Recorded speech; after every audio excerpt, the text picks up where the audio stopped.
You told the president, you said be prepared because it will be coming to your shores, America, to your door, you said.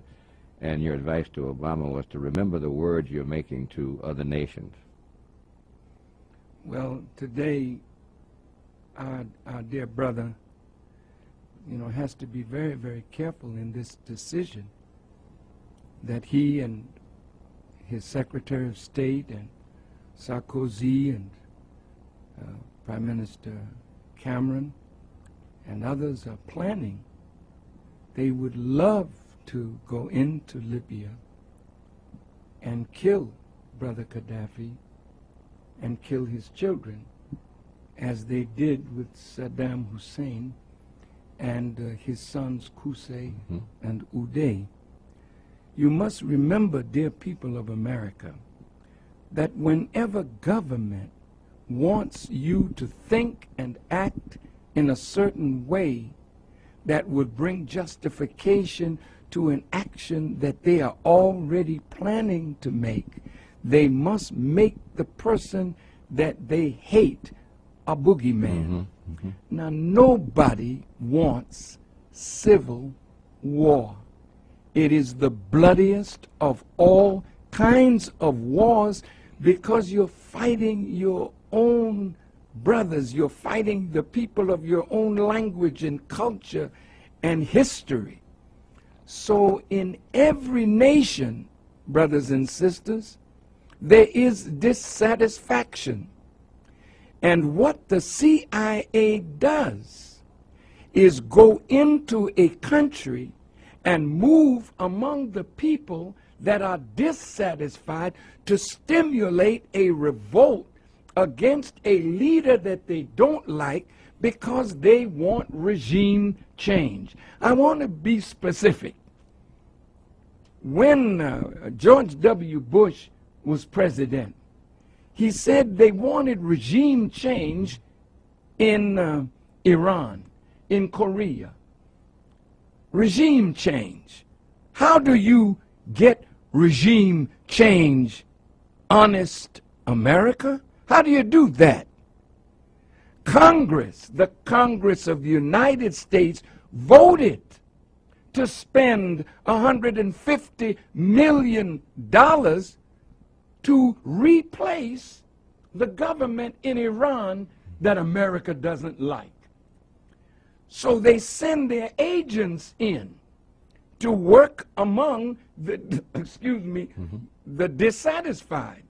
So when they had this election and the people in Iran rose up, they have legitimate grievances, all right, but stimulated from the outside. So President Obama didn't want to put his foot into that cage lest somebody say America inspired it, because it was America's policy to destabilize that government. Well, what about Libya?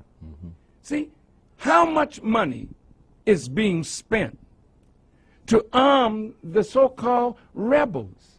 They're dissatisfied. Well, what is their dissatisfaction about? Do they have jobs? Yes. Do they have food? Yes. Has Kadafi used the oil money to build Libya? Yes. Did Kadafi use oil money and discover water under the Sahara Desert and brought that water to the surface and brought water from Benghazi all the way to the border almost of Tunisia? Did he impose farming in the desert so that they could feed their own people? Yes. Are there billions of dollars that he's spending building homes, building apartments for his people? Yes. So something is under this.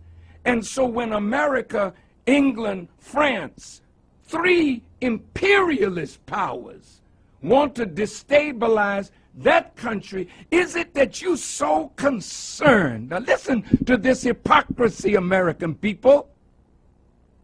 Is it that you're so concerned over the blood that is being shed in Libya when you look the other way when the Israeli Defense Force was bombing the innocent people of Gaza? unarmed men, women, and children, but our government looked the other way.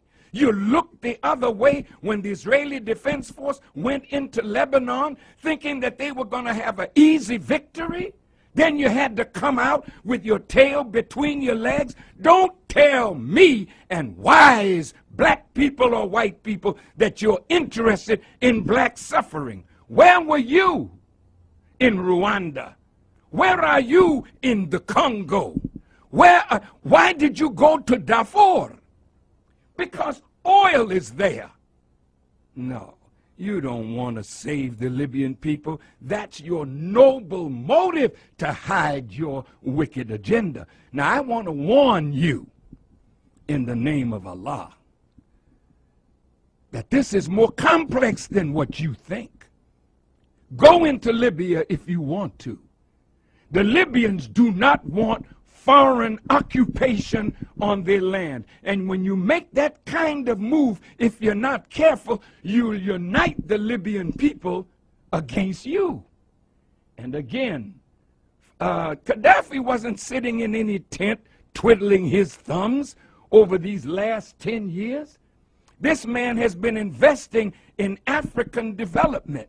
This man has been moving throughout Africa. This man has friends all over the world. He may not be your friend, but if you take him out and kill him like he's some rotten fella that wants to kill his own people, what did you do in Waco? What did you do when your people rose up? Did you talk them out of it? No, they had weapons, you bombed them. What did you do in Philadelphia with the movement? Did you talk them out of their home or did you bomb them? We didn't hear any outcry from you religious hypocrites that love the lives of human beings. You're a liar and a hypocrite. And I warn my brother, don't you let these wicked demons move you in a direction that will absolutely ruin your future with your people in Africa and throughout the world. They don't like the way you handle Mubarak. They don't like the way you're handling the situation in the Arab world. So I would advise you to be careful and move with wisdom and skill. My advice would be, why don't you organize a group of respected Americans and ask for a meeting with Kadafi? You can't order him to step down and get out. Who the hell do you think you are?